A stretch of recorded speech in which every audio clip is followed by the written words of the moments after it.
salaam gaay yi Abdou Nguer en garde à vue ñoo ngi koy toppee sos weddi kaddu procureur de la république ak diviser fausse nouvelle mais comme procureur de la république nu mu ko waxee affaire étudiant bii di Abdoulaye Ba yal na ko yàlla yërëm procureur nee na Abdoulaye Ba moo nekk kooku jóge 4e étage daanu si suuf looloo waral gaañam bi lu yéeme booy xam nga lu autopsie bi wax mooy faar yi daa tëccu poumon bi daa am gaañu ba si bopp bi loolu yëpp ci biir booy procureur de la république moo wax de gis nga ñu weddi kaddu procureur yi fu ñu bëgg a mujjee waaw kon nañ ko jàppee noonu gars yi Moustapha Diop def na si analyse yi am solo nañ ànd déglu vidéo bi fin bi naa si def benn jàngat mais du ma weddi kaddu procureur de la république bugguma kenn jël si ma wala ñu ne seetal le ma booy bi sama yaay si man la yaakaar te kaso de suñu place ñu déggul vidéo bi let's go. De la conférence de presse du procureur. nga ne conférence de presse du procureur alors nangam ak nangam la bind ñooñu toog ne lii moo ko waral ça pose problème mais su fekkee ne xale bi dafa faat dans les conditions que l'on sait léegi enquête moo la mar a leeral fi mu faatoo est-ce que ay policiers dugg nañ fa parce que gis nañ policiers ñu dugg ci ay pavillon mais pavillon bi mu faatoo enquête mooy leeral ba xam est-ce que des forces de police dugg nañ fa muy benn ñaareel ba enquête mooy leeral xale bi mu gaañoo ba am ay blessures lan moo ko déplacé fi mu nekkoon yóbbu ko par exemple ci centre médical bu université est-ce que policiers yi ñoo ko fa yóbbu est-ce que ay étudiants ñoo ko fa yóbbu étudiants yooyu il va falloir bu fekkee ay étudiants la il va falloir ñu identifier leen pour xam ba xam ñan ñoo ko fa yóbbu su fekkee ne ay alkaati ñoo ko fa jële yóbbu ko fa il va falloir ñu identifier alkaati yooyu pour xam ba xam ñan ci alkaati yi ñoom ñoo ko fa yóbbu toutes ces questions là pour man moom la ñu war a bàyyee procureur ak ay enquêteurs mu leeral ko mais malheureusement dans notre pays et c'est vraiment dommage les enquêtes sur les plateaux de télé lañ koy defee ça me rappelle d'ailleurs en 2021 quand l'affaire Sweet Beauté a éclaté Safiatou qu'est-ce qui s'est passé certificat médical bi nga xam ne moom la comment on appelle ça ñiy consulter jigéen gynéco certificat médical bi nga xam ne moom la gynécologue bi defar Alfousseyni Gaye docteur boobu mais fii la ko journaliste yi teg lu nekk ñu wax ko ci journaliste yëpp nekk ay spécialistes chroniqueurs yi nekk ay spécialistes ku nekk naan nii la demee heure sàngam la am bu amee heure sàngam lii moo war a xew et cetera or ñëpp xam nañ ne médecine quand même bokk na ci discipline yi gën a jafe su ma sañee sax te yi gën a compliqué yow man mii dinaa seeti médecin wala boog keneen ki ñuy seetaan ñëw ne ko nangam may metti mu xool koo pare di la expliquer loo xam ne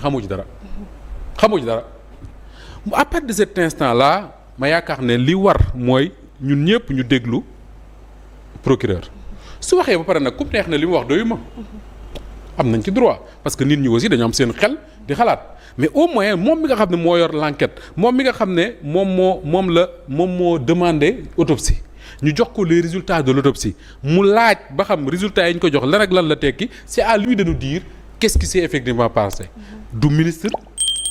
du journaliste du chroniqueur du keneen léegi su ko waxee pare nag ku nekk mën nga toog nga débat mais en tout cas man li ma ci bëgg a wax mooy dans ces genres d'affaires là bakken moo daanu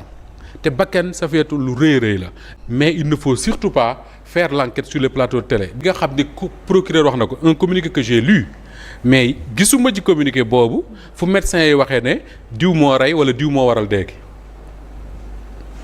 ils ont communiqué pour indi parce que li ñuy bañ mooy ñu waxloo le certificat médical loo xam ne waxu ko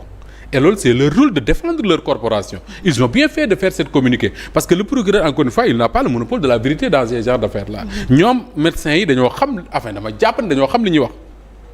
et que ils ont le droit de parler mais jusqu'ici il n'appartient pas aux médecins non plus de dire que ni diw moo def wala diw ak diw ñoo def ils disent que ni lii ak lii la ñu gis lii ak lii la certificat bi wax ensuite on laisse ça entre les mains des enquêteurs ñu def ko loolu laa bëgg a wax je ne suis pas en train de dire policiers yi ñoo def wala defuñu wax dëgg yàlla xaw ma ci dara je ne suis pas en train de dire non plus que ni keneen moo ko def ku dul policier ndax du ma enquêteur du ma spécialiste ci loolu mais dama bëgg rek attirer l'attention sur le fait que dans ces genres d'affaires là ki gën a placé pour faire les enquêtes c'est le procureur de la République ak ay enquêteurs am su ko defee pare nag su waxee nit ñi am nañ droit ne d'accord nañ wala d'accord voilà donc les étudiants yi nga xam ne dañ leen a war a présenter wala boog présenter nañ leen procureur man dama Son nombre de oui temps. dama jàpp ne dans ces genres d'affaires là li gën a am solo mooy apaiser il faut apaiser étudiants yi nga xam ne ñoom lañ ciy jàpp xawma pour quelle raison lañ leen jàpp mais wax dëgg yàlla jël leen yóbbu leen kaso mettre leen en instruction su fekkee ne loolu laa lire ci presse bi ci suba que ne am na presse bu ko bindee ci loolu lañ jëm mais loolu ça fait bokkul ci lay calmer ce qui se passe à l'université de Dakar et wax naa la bi may départ sama wax fii que ne pour man dans cette affaire là li gën mooy apaiser il faut apaiser il faut que jàmm dellusi dans les universités il faut que jàmm dellusi dans les campus il faut que jàmm dellusi dans le front social su ñu defee loolu ba pare nag l'autorité a une part de responsabilité bu mu war a assumer dans cette affaire les policiers yi nga xam ne ñoom ñoo intervenir à l'université de Dakar ils ont une part de responsabilité bu ñu war a assumer dans cette affaire keneen ak keneen am nga ci sa part de responsabilité ku nekk assumer part de responsabilité mais je suis pour que ñu appliquer la loi dans toute sa rigueur ak ku mu mënti doon il faut appliquer la loi dans toute sa rigueur loolu mooy lépp solo. D'accord. De mon point de vue. gars yi ñoo déggandoo kaddu Moustapha yi lii la procureur doon junj ci waxam bi mooy ñoom ñoo ngi def seen liggéey juge yaa ngi juger avocat yaa ngi plaider professeurs yi ñoo ngi jàngale mais am na ñoo xam ne tey ñu nekk juge suba ñu nekk docteur ginnaaw suba ñu nekk avocat procureur ñun lay waxal mooy ñi mel ni man parce que suñu bopp rek lañ yor ak suñu làmmiñ lu ñëw ci maan bi moom la ñuy génnee wax suñu xalaat moo tax yàlla rek moo ñu mën a aar ak compréhension ci njiit ñi. Moustapha wax na lu am solo mooy bi étudiant bi Abdoulaye Ba gaañoo ñu ko déplacé foofu ñu ko jël yóbbu ko ci centre médical université bi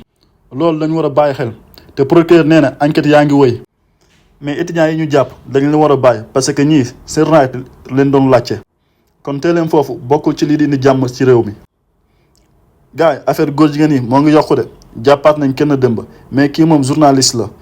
mooy Pape Birane Bigue Ndiaye non gis nga affaire góor jigéen yi ak a bëri ci suñu dëkk bi nañu dem rek loxo dina dal fu ñu ko dul foogee te état bi ba léegi waxuñu ci affaire góor jigéen yi gën nañu encourager gendarmerie bii di def liggéeyu am solo góor jigéen yi nit yi yàlla araamal lañu yàlla sàkk góor ak jigéen saa boo yëgee sa bopp suñu borom ne la jigéen a ngi mais yow nga ne déet sa morom góor ngay juutal astafurlah gars yi weer ko lañ nekk